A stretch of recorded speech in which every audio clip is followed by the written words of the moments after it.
شپږو شریکانو کې مشرکو شیعو بریلیو یا د سودی بینک اپریټر منیجر کاروباریو دغه څه قرباني نه کیږي یا سودیو یا هغه د سود بارګین چلاو دغه څه قرباني نه کیږي مثلا په یو قرباني کې شپږ کسان شریک دي 15 کسان شریک دي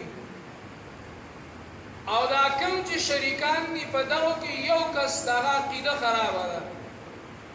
د دې ټول قرباني نه کیږي یا پکې د یو کس نیک د تقرب الى الله نه دی د الله د نږدېکت نه دی د غوښو دی د ځان ښودنې دی یا یې پیسې حرامې دي نو د یو قرباني هم نه کیږي مثلا په دې دور کې یو سړی داسې دی چې هغه قبر پرست دی او دا کیږي چې هر مړی د هر چا خبره د هر ځینه په هر وخت کې اوري او ځینې مړي ته او دا مړی الله ته وایي او دا مړی او زما او د الله په منځ کې واسطه ده دا مشرک دی دې سړي څه قرباني نه کیږي یا یو سړی د صحابه ورت بدوي لکه زمونږ د زماني شیعهګان علیه لعن الله چې هغوی د امهات المؤمنین د حضرت عایشې بدوي یا هغوی د ابوبکر او عمر علی او عثمان د هغوی بدوي الله دې د ټولو نه راضي شي د هغوی بدوي نو چې د هغوی بدوي نو د دې سړي څه قرباني جایز نه ده یو خو داسې شی دی چې هغه تفضلي دی څه مقصد صرف حضرت علی افضل ګڼي حضرت علی خو موږ هم افضل ګڼو نو د هغه څه قرباني جایز نه ده یا یو کس بریلی دی عقیده کې بریلیت دی بریلیان په 15 وجو باندې مشرکان دي نو د دې وجې نه زمون قرباني د هغې څه جایز نه ده یا یو کس د سودي بینک لکه د بیمو کاروبار کوي بیمه زمونږ د علماو په نیز باندې دا ناروا ده حرامه ده یا بل داسې بینک دی چې د هغې کاروبار سودي دی د څه قرباني جایز نه ده یا کلی کې عام لیول سے او کس دی او ستا هغه شریک په یو غوا کې رضان سره شریک کو تا ته پته ده چې دې سړي پیسې حرامې دي باید د څه قرباني نه کړي هغه ته چې د هر قسمه انکم راځي پیسې راځي ګټه د هر قسمه نه ده خو حرامه ده د هغه څه قرباني نه کړي نو کم کسان چې موږ د ځان سره په قربانۍ کې شریکو نو د هغې لاول سړی چان بین وکړي چې د څه قرباني جایز ده او که نه د هغه نه پس بیا په شراکت کې قرباني وکړي مخکې خو به یو څو کورونه او عامه به خلکو پیژندل اوس مثلا کورونه غړ شوي دي بستۍ غټې شوي دي کلي غړ شوي دي د یو کس پکې چاته پته هم نه چې دا شیعه دی دا بریلی دی دا د سودي بینک کاروباري دی دا د بیمو د بینک کاروباري دی نو برای کرم برای مهرباني د شریک د قربانۍ هغه به سوچ کوي نمبر 3 چې موږ او تاسو شریک یو څاروی ویلو او شریک قرباني کوو نو دا هغه ټول په دې مسله باندې پوهیږي چې موږ دا قرباني کوو نو دا موږ د الله د رضا لپاره کوو ځکه د قرباني باره کې الله وایي لن ینال الله لحومها ولا دماؤها ولکن یناله التقوى منکم الله وایي ما ته ستاسو غوښې نه رارسي ستاسو ویني الله وي ماته نه رارسي ستاسو نه تقوا هغه ماته رارسي بله د شراکت دپاره دا مسله ډېره اهمه ده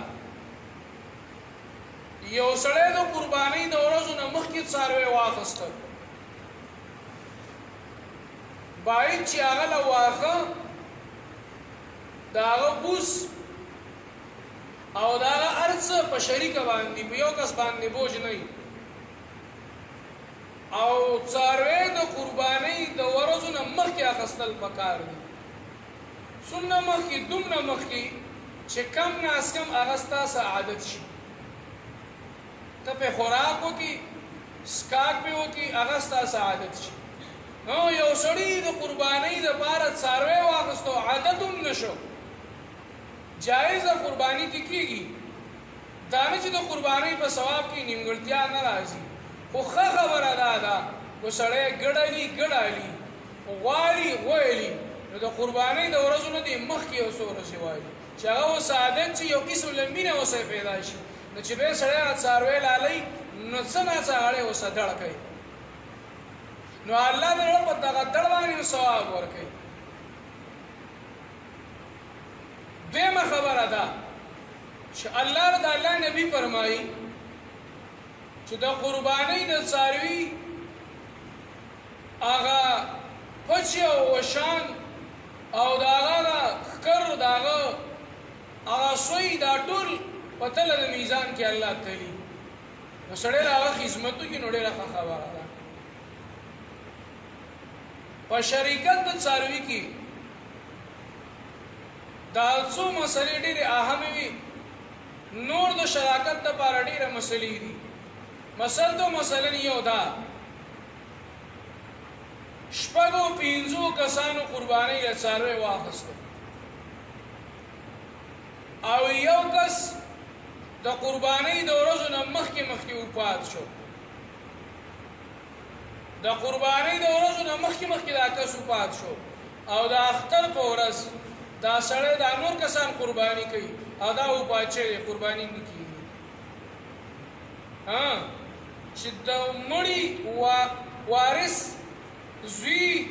پلاری نوسی روري او هغه وایي زمونږ قرباني ورسه وکړئ زمونږ د مړي طرف یې ورسه وکړئ نو بیا جایز ده د مړي دپاره قرباني جایز ده تېره جمعه مې ویلي بلکې په دې ورځو کې د ټولو خیراتونو نه غوره خیرات دا دی چې سړی د خپل مړي دپاره قرباني وکړي خو د مړي په قربانۍ کې مسله شرعي فقهیه دا ده چې کله مړي وصیت وکړو چې زما له طرفه قرباني وکړي یو سړی مړ کېږي خپل اهل و عیال ته وایي چې تاسو هر کال زما په مال کې په ما پسې قرباني کوئ نو که اوس د هغه بچي هغه له قرباني کوي یا د هغه وارثان هغه له قرباني کوي د هغه ټوله غوښه به خیراتي ورکوي ځان نه دې نشي خوړی او که چې دی وصیت نه دی کړی وصیت یې نه دی کړی او د ثواب دپاره زوی رور پلار نوسی د نیکه دپاره قرباني کوي جایز هم ده ښه خبره ده خو غوښه به یې داسې وکړي څنګه چې د نورو غوښو څه کوي وروسته واما د قربانۍ دپاره یو سړي پلار څاروی واخیستو لاول خو د پلار څاروي اخیستل د قربانۍ دپاره مکروه دي پکار نه دي وجه دا ده چې د هغې غوښه هغه د صحت دپاره نقصاني ده د بعضې خلک اکثر داسې وایي یاره مړه بس په غوښو باندې څه کې خویونه ایستل پکار دي نه د قربانۍ په څاروي کې دا درې شرطونه دي غوښه به هم د خوراکي رنګ به هم ښکلی او بې عیبه به وي دا چې د قربانۍ د څاروي په رنګ کې ډول نقصان راولي په ډول کې یا یې په غوښه کې نقصان راولي دغه عیب دی لکه د قربانۍ دپاره خارخجن څاروی داسې خارخ چې د هغې دا خارخ هډوکي ته رسېدلی یا داسې ګوډی چې د هغې د وجې نه د دې ګوډوالي د وجې نه د هغې هغه اثر غوښې ته رسېدلی په داسې څاروي باندې قرباني جایز قرباني پې نه کېږي یا داسې خوار دی چې هغه ډول کې نقصان راوستی دی قرباني پې جایز نه ده نو د بلار څاروي قرباني پکار نه ده هو که یو سړي وکړه قرباني وشوه دومره مسله ده یو څاروی بلار دی او د اختر د مانځه نه د قربانۍ د ټیم نه مخکې لنګه شوه او دا حلالوله نو بچی به اوس هم حلالوي او د هغې ټوله غوښه به خیراتي ورکوي بعضې علما دا وایي چې نه د هغې غوښه به همدې په شان ایښلی شي درې ځای کولی وشي او که یو سړي غټ کو وی ساته دغه بچی د هغې ټولې پیسې به خیراتي ورکوي ځکه د قربانۍ دپاره شرط دا دی یو سړي قربانۍ له څاروی اخیستی دی هغوی اخیستی د نن نه 10 ورځې مخکې او سبا د میلې ورځ ده او یاره سبا ریټونه ګران دي دا به بوځمه او خرڅ به یې کړمه دا هغوی یې بوته په 80,000 یې اخیستی دی او په 80,000 80,000 یې خرڅ کړ دغه پیسې دا ځان نه نشي استعمالولی دا ناجایز دي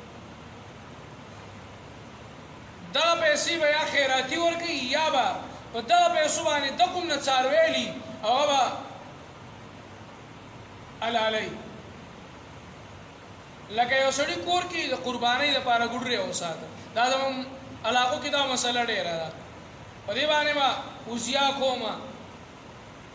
خو چې د اختر ورځ راغله هغه ګوډرې ډېر روپۍ کوي په هغه باندې ګټه اوزیا کېږي دا وایي مړه دا ګوډرې به خرڅ کړمه او یو 15,000 به دې په اوزیا کې ورکړم او دا نورې به ځان نه ولګوم دا جایز نه ده یو خدا ده چې د قربانۍ دپاره دی نه دی ساتلی عام په کور کې ګډ ګوډرې ولاړلې او ته وایې ځه بس دا به ساتم او قربانۍ له به خاص کړم قرباني به هم ترې وکړم او خرچه به هم ترې وکړم بیا خو جایز ده خو د قربانۍ دپاره دی اخیستی دی د قربانۍ دپاره دی ساتلی دی او بیا یې قربانۍ له خرڅې او ځانه ترې خرچم کې او ایسم پرې دا جایز نه ده دا ناروا ده نو د شریکت په مسلو کې دا مسلې ټولې ډېرې اهمې دي چې باید د شریکان چې د ځان سره یو سړی علي او په شریکه باندې څاروی علي هغه به د ټولو مسلو خیر ضرور ساتي دویمه خبره د قربانۍ دپاره چې سړی کله قرباني کوي نو د هغې د حلالولو طریقه به څه د اختر ورځ ده او سړی قرباني کوي نو په دې کې یو مسله خدای ساتي چې اکثر یو سړی په شپږ کسه باندې څاروی والي او پای کې یو کس مسافر دی پنډۍ کې دی کراچۍ کې دی بار ملکونو کې چېرته دی او هغه لا د اختر مونځ نه دی کړی او ته قرباني کې ناجایز ده دا جایز نه ده د قربانۍ په شریکوالو کې به شرط دایي چې د اختر د مونځ نه بعد به حلالوي یو سړی د اختر د مونځ نه مخکې ذبح کوي دا ناجایز ده بانډې دي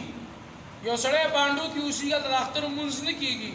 اول دی د اختر د مونځ نه مخکې ذبح وکړه نو جایز ده خو چې د اختر مونځ کېږي کلی دی او د اختر د مونځ نه مخکې ذبح کوي دا جایز نه ده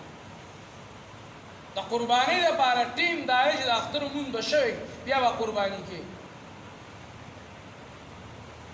قرباني چې کې د غوا د څاروي د هغې هم څه احکام په شریعت کې ډېر احکام دي لکه حدیث کې راځي نبی علیه السلام به په خپل لاس سره علالکه کوله د قربانۍ دپاره سنت طریقه دا ده چې څوک قرباني کوي چې په خپل لاس باندې ذبح کړي او د چا دپاره هم کیسې اخیستې دي او ژوندي دي نو هغه دې ورته حاضر کړي ښځې ده مورې ده پلارې دی رورې دی لورې ده ایسې ور اخیستې ده د قربانۍ په ورځ هغه حاضر کړي نبی علیہ السلام خپلور فاطمه دیری او فاطمه قربانی ته دی حاضر شه ټول شریکان و حاضری بیا د چا چې قرباني ده هغه قرباني په خپله باندې سنت ده، په خپله باندې نشي کولی، په قصابې کوي یا یې په بل چا باندې کوي، نو د هغه د لاس د پاسه د خپل لاس کېږي بسم الله الله اکبر دا به ووایي او بیا به چې کوم دی قرباني وکړي. په قربانۍ کې 3 رګونه کټ کول د څاروي دا مسنون دي، دا سنت عمل دی، او غوړ سر کټ کول په هغه د چرګ او په هغه د څاروي نه دا مکروه دي، دا حرام دي. سر به نه کټ کې د څاروي نه. قبلې ته به مخکې د قرآن آیاتونه دي د تیادي انی وجهت وجهی للذی، دا آیاتونه دا د تیادي وی ووا د تنیار پړه کې دا دعاګانې او الله ستا طرف ته مې مخ دې الله قرباني مې ستا دپاره وکړه، الله ستا څه شریک نشته دی، زما مون زما قرباني زما مرګ زما ژوند الله ستا دپاره، ان صلاتي و نسکي و محیاي و مماتي لله رب العالمین. او بیا اخره کې دعا کوي اللهم تقبله مني، الله زمانه قبول کا کما تقبلت من حبيبك، څنګه چې تا خپل حبيب محمد رسول الله نه قبول کړي وا، او څنګه چې تا خپل حبيب د ابراهيم عليه السلام خليل نه قبول کړي وا، الله زمانه هم قبول کا. داغه نه بعد چې کله څاروي لال کی زمونږ په مخکینو زمونږ په علاقو کې رواج داو چې څاروي وسنګ حلال ک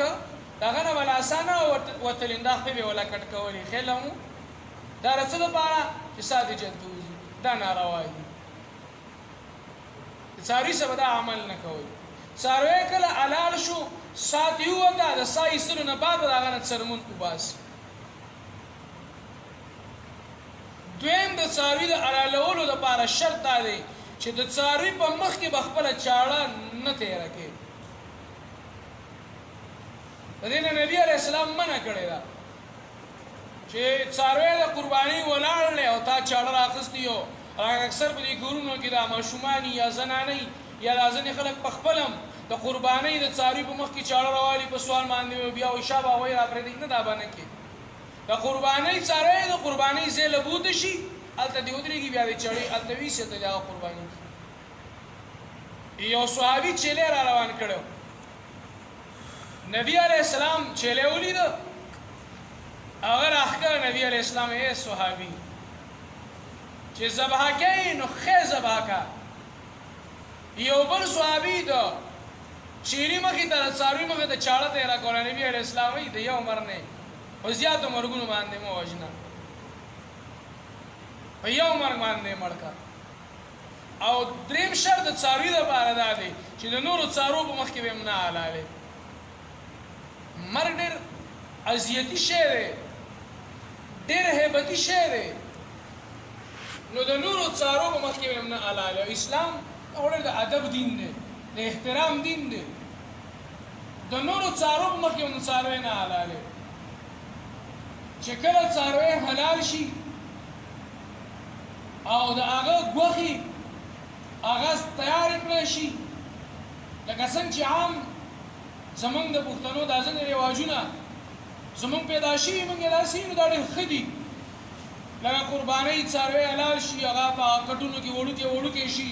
بیا د هغه نه بعد چې چا شریکي هغه شریکات یې خپل حصې جدا کړي او خپلې حصې کور ته یوسي، بیا په کور کې هغه حصې چې کوم دی هغه درې حصې کې دا ډېره ښایسته طریقه ده او دا د شریعت سره مناسب طریقه ده. خو اکثر دا یې خفه کېږو به نه موږ څاروی اخیستی یو پاکې شپږ اوه اته کساني هغه چې کله موږ نورماخ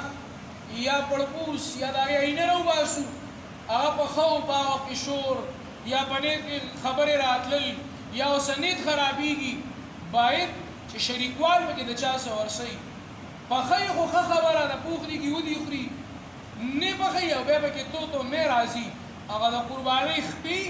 هغه د قربانۍ نورماخ هغه د قربانۍ پړپوس هغه دې اوسه بیل بیل کې هغه دې په هغه حصو کې وشي، نو هغه په نورو حصو کې هم لاړ شي خلکو را او دوی به هغه تو مې هم رانه شي، قربانۍ کې فرق هم رانه شي. زه اوس خو الحمدلله د مادیاتو دور دی، هغه خوراکونه هم ډېر میلاویږي او څیزونه هم بار میلاویږي، نو ایرس په خلکو کې کم شوی دی خو پخوا دا ډېره وه. چې کله قرباني وشي غوښې کور ته لاړې شي نو په کور کې به د قربانۍ غوښې 3 تقسیمه کړي یا ساتئ یو په قربانۍ کې عزیمت دی یو په قربانۍ کې رسخت دی تا قرباني وکړه غوا دې حلاله کړه او د شیشو پرچ دې اخیستې د غونډه دې پرچ ته نه نهسته دا نه چې ستا قرباني ونه شوه قرباني خو دې وشوه خو دا د ظلم پیش دی دا ظلم دی ځکه په قربانۍ کې غریب یتیم مسکین ستا خور ستا کلیوال ستا مشر ستا کشر ستا سپین ږیری تا ته په تمه دی ناوله پکې حصه وکړه بلکې د قربانۍ په غوښه کې به تاسو په چا په یو چم ګاونډ کې کافر اوسي هغه پکې حصه کوي دا زمونږ د مسلمانانو روایات دي غوښه د قربانۍ به هغه ورکوي نو دا غوښه د 3 حصې کړی شي یو حصه د خپلو بچو له کېښودلی شي په بعضې خلکو باندې شیخي غالبه ده په بعضې خلکو باندې بخل غالب دی زمونږ شریعت صراط مستقیم دی نه به د ځان نه بیخي شیخ جوړی چې یاره بس مړه بچي به خپل کار کوي بعضې خلکو کې داسې که نه زه بعضې زنانه هم داسې شیخ غونده کي زه بس ماشومان پرېږده خیر دی بچ غونده خیراتي وکړم دا ګناه ده دا ظلم دی یو حصه دې راواغسته هغه دې ځان نه کېښوله بچو له دې پخه کړه دویمه حصه هغه به غریبانانو له ورکړي غریب یا 3 قسمه غریب دی یو سائل موتر یو داسې غریبانان دي چې دا په کورونو باندې ګرځي او غوښه غواړي دې له هم ورکوئ دې نو غوښه نه منې کېده دا سوره قرآن کریم کې سورت حج کې الله دې تذکره کړې ده چې ته محتر وایي ګرځي کورونو کې محتار دی وله ورکړه او د هغې نه علاوه یو سړی داسې دی سائل نه دی غریب دی محتر دی په کور کې ناست دی غریب دی خو ګرځي نه به غوښه پسې هغه له غوښه ولېږه کور له وله ولېږه پخوا به خلکو وزیاګانې پخول هم جایز دي د پخول هم دا بهتره چې اوړه پسې ولګي مالګه پسې ولګي ډکې پسې ولګي خو د پخولو نه ډېره پیدا دا ده چې چا له اومه ورکړي د هغې پیدا دا ده چې په هغې ماشومان او دارنګې د هغې زنانه او د هغې راغلي خپلوان د هغې مس اختر سیټ شي او هغوی له هغه په کور کې هغه پخه کړي نو د قربانۍ ټولې غوښې کېښودل او جمع کول دا جایز نه ده بیا د قربانۍ غوښې به د څومې ورځې پورې پرتې وي دا یاد ساتئ دا په ابتدا د اسلام کې وه چې نبي علیه اسلام ترې منع کړې وه د قربانۍ غوښې به د 3 ورځو نه زیات یا د اختر د ورځې نه زیات نه پرېږدئ بیا چونکې مالداري راله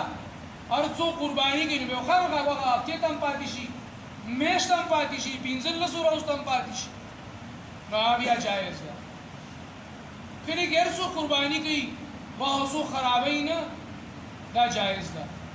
خو یاد ساتئ د قربانۍ په څاروي کې په شریکانو کې به یو کس د قربانۍ نه علاوه نه واده له ایسالي نه به عقیقې له ایسالي او نه به هسې د ګوښو دپاره ایسالي او درېمه اهمه خبره دا ده زمونږ په دې علاقه کې رایج ده بعضې خلک په دې خفه کېږي یاره دا پلانکي مولي صاحب چې دی که نه چې په کلي کې کومه ګناه وي نو هغه وایي ګورئ دا یاد ساتئ دا مسله چې په کومه کلي کې غلطي او ملا پې خبرې او ملا یې نه وایي دا ملا په اتفاق د امت سره دا لعنتي دي دا یې ساتئ ویلعنهم الله ویلعنهم اللاعنون چې الله وایي زما هم دې پې لعنتي د ملائکو هم دې پې لعنتي والناس اجمعین او دا الله وایي اتفاقي لعنتي دي دا یاد ساتئ بعضې خلک په دې غلط فهمۍ کې پراته دي یاره مولي صاحب موږ ټارګېټ کوي قاري صاحب موږ ټارګېټ کوي څومره روغ اکثر زه اوس کله کله دې خلکو موږ به څه روغې وکړو خو دې خلکو حسن ځواني الله دې ورسره ښه وکړي نو کله موږ بوځي نو اکثر د ملاو نه په دې باندې خفه دي یاره زموږ مولي صاحب و تاسې دی چې هغه په کلي کې کومه خبره ایستې وایي نو ما دا راته ووایه چې په دې کلي کې دا مولي صاحب یې نه وایي الله به محمد رسول الله رالیږي څوک به یې وایي خو نبي خو نه راځي دنیا ته خو عالم دی که نه هغه به درته وایي که نه چې دا ګناه ده دا مه کوه عالم په دې پوهېږي چې دا خبره کوم په دې سړي کې دا شته دی دا زما نه خفه کېږي خو هغه وایي که دا خفه شو الله خو به خوشحاله شي بعضې خلک داسې کوي ځان نه په هغوی کې حصه والي او ورسره چیله یا ګډ والي نو هغه چیله او ګډ چې حلال کړي نو هغه غوښه راوالي ټوله په پرس کې کېږي ځکه د چیلي غوښه خو ګرانه ده په 100 روپۍ ده او د غوړ غوښه په 1400 روپۍ ده د هغې قیمت زیات دی نو دا وایي زه به د غوا دا غوښه ویسم او د چیلي دا بازار نه کېږم دا حرام ناروا ده دا قرباني نه کېږي د چیلي غوښه د غړ غوښه او د غوی غوښه چې د هر څه غوښې دا به تاسو 3 حصې کوئ په چیلي کې یو حصه ځان نه یو غریبانانو لا یو چې کوم دی خپلوانو لا او په ګډ کې یو حصه ځان نه یو چې کوم دی غریبانانو لا او یو چې کوم دی خپلوانو لا دا به کولی کېږي بیا د قربانۍ غوښې چې کله هر چا قرباني کړي نو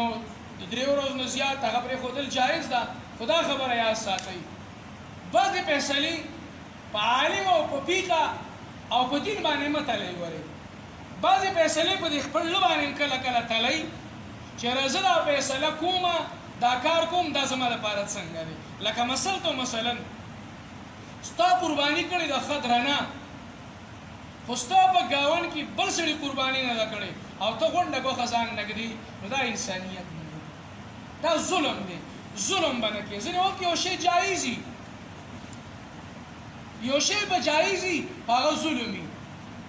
لکه تاله یو کار جایز شو نو هغه جایز د جایز په طریقه باندې هغه چې کوم دی استعمال کا غیر جایزي مه استعمالوه خپلو ګاونډیانو له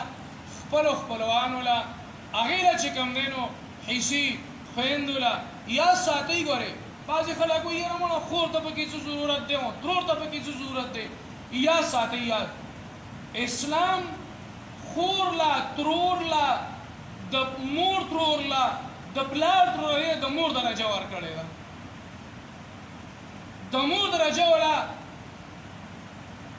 د الله نبي ورکړي د الله نبي الخالة بمنزلة الأم ترور دا مور ده او خور دا ستا د پلار لور ده د دې وجې نه حدیث کې راځي رسول الله فرمایي څوک چې وایي چې زما زندګي دې زیاته شي هغه دې د خویندو سره احسان کوي بعضې وخت کې ځینې کساني دلته مې یو کس نیم ناست دي نو مې نه یادومه د خویندو ډېر خیر ساتي ځکه له کوره ماله خوند راکوي خور کتلی ومه خور مې راوسته خور له مې دا شی واخیستو د دې وجې نه خور خو ستا د پلار لور ده ستا د مور لور ده د خور سره مینه او محبت کول بعضې وخت کې یو سړی هغه باندې ډېر غټ نوم لري ډېر خوش اخلاقي مولایي او ډېر دینداری خو چې کله د هغه مور خور او دارنګې دغه ته خبره راشي خپلو خپلوانو ته خبره راشي بیا یې د ټولو سوراني د ورور سره نه لګي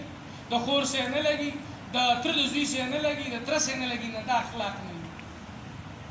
اخلاق دا دي چې اول ستا کوري ماحول برابري خور لیسا ترور لیسا دا زمونږ د دین حصه ده دا ورکوئ په هغه قرباني کوي هم تاسو له ورکړه کوئ ځکه دا خور نه وي دا په تمه وي دا ترور نه وي دا په تمه وي نو د دې وجې نه د هغې سره احسان کوئ او احسان چې څوک د خپلوانو سره کوي الله وله مال هم ورکوي او الله وله اوږده زندګي هم ورکوي دا د قربانۍ سماعت ګوړ مسایلو بیا په 19 تاریخ پاکستانی باندې به 9 عرفۍ د عرفې 9 ورځ به د هغې روژه به نیولي انشاءالله د عرفات متعلق مسایل به کېدای شي الله موږ له توفیق راکړه او رالو د سبا سهار نه به بیا علی المنبر علی الرسبکل به موږ شروع کوو او دا 3 ورځې پاتې دي 4 ورځې پاتې دي نن شپږمه ذوالحجه ده بیا ورپسې اوومه اتمه دا به انشاءالله بیا موږ د هغې مسایل لږ لږ وایو او لږ لږ به چې کوم دی د هغې تذکره کوو بیا د ځان سره یادوئ نن یو پاټک کې یو مړی شوی دی د ډاکټر اسماعیل په نوم باندې یو سړی وفات شوی دی هغه ته مو څه دعا وکړي چې الله یې وبخښي ډاکټر اسماعیل په نپای شریعت کې هم یو کمانډر پاتې شوی افغانستان ته هجرت کړی و دا یو قصه به هم درته وکړم زه افغانستان ته لاړم د طالبانو حکومت و د ملا عمر حکومت و د چغسرۍ په چوک کې د دې ډاکټر دا نن چې پاټک کې وفات شوی دی د دوکان و زه خواته کېناستم د مازدیګر د مانځه نه بعد موږ د چغسرۍ په جومات کې لمونځ وکړو بیا راووتو بار ته نو ما ویل دلته یاره یو ډاکټر دی د پاکستان نه راغلی دی دغه سره میلاوېږو چې موږ لاړو ډاکټر صاحب سره میلاو شو ډاکټر صاحب نه ما تپوس وکړو ما ویل سر جي دا راته ووایه چې تا په دې جهادونو کې حصه واخسته ځکه د دې اوسنۍ د امریکایانو په جهاد کې د هغه زوی 13 کلونو کې شهید شوی و او بیا تا د روس په جهاد کې حصه اخیستې وه د روس په جهاد کې هم ته شریک شوی وې شورویانو سره چې کوم جهاد و دا راته ووایه ډاکټر صاحب چې ګرم سنګر چا چلاو که یو خو جهاد دی چې څوک جهاد کې یو نوم ناموس دی نو ډاکټر صاحب د الله وبخي نن هغه د دې دنیا نه لاړو هغه ماته وایي مولانا ګرم سنګر هغه و چې پاکې پنجپیرې و دا هغه د خولې الفاظ دي نن مې دې ملګرو ته وویله دا د هغه ماته هغه الفاظ اوس هم یاد دي چې ګرم سنګر هغه و چې پاکې اشاعت توحید و سنت والا او پاکې پنجپیرې و هغه سنګر به ګرم و نن هغه ډاکټر هغه د دنیا نه لاړو منګه د خپل جماعت د طرفه د خپل کلي د طرفه هغه ته د مغفرت دعا کو الله دا ټول جهادونه قبول کړي او الله دې هغه ته مغفرت وکړي څوک چې قربانیانې کوي الله دې ټول خلکو قربانیانې په خپل دربار کې قبول کړي رسول الله